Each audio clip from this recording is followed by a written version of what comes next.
Hi, everybody. Well, here we are. The oldest president ever is now in the Oval Office, and a nice guy.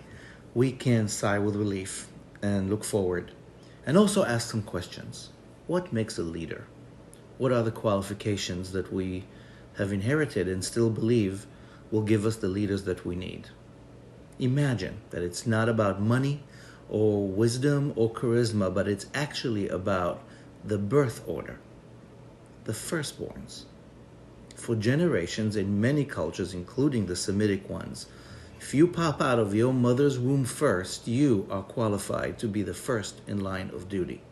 Isn't that strange?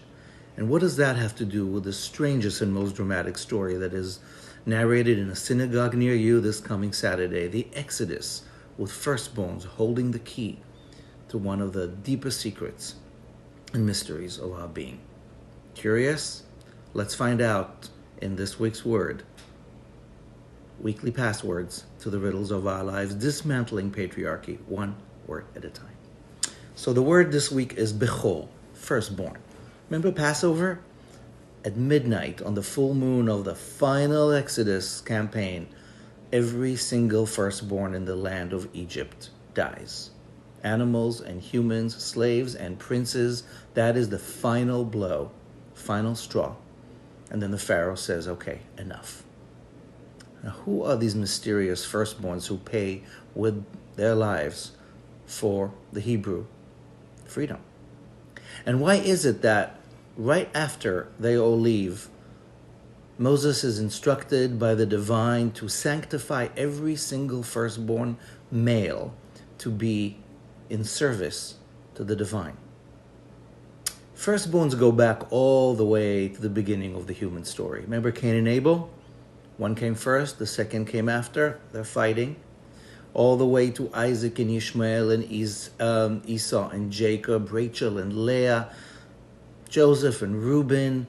The crescendo of the night of Exodus with the firstborn just gives us a hint that for our ancients, being a firstborn meant you were tapped for something special. It had to do with the difference between being a farmer or being a shepherd, with economic models of who gets to stay home when the parents grow older, or who gets to leave and take care of crops. It has to do with the psychology of firstborn and the miracle of birth, where until recently, not every baby made it. Whatever it is, for generations in the Hebrew tradition, firstborns were the ones to become the leaders of the religious and maybe political community. We know so because at a later date there is a switch. Instead of firstborns democratically from every family in the tribe, it becomes just one sub-tribe, the tribe of Levi, Moses' tribe. All the men there replace the firstborns. And later on, that leadership model would switch from firstborn to Levite to people appointed because of merit. Being a firstborn, a Bechor, has its price, as the Egyptians knew.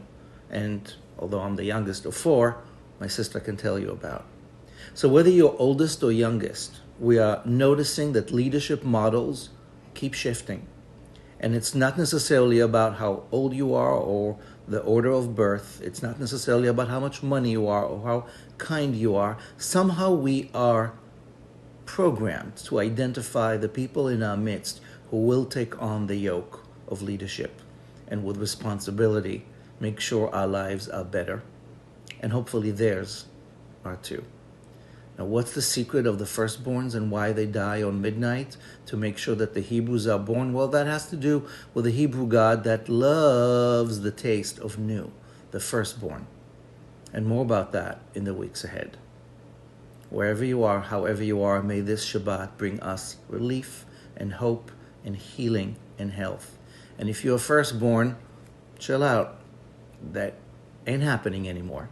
We have other ways of choosing our leaders. Shabbat Shalom. Happy days ahead. And thank you for joining me back in Harlem for the weekly word. Passwords to the riddles of our lives, dismantling patriarchy, one word at a time. See you next week.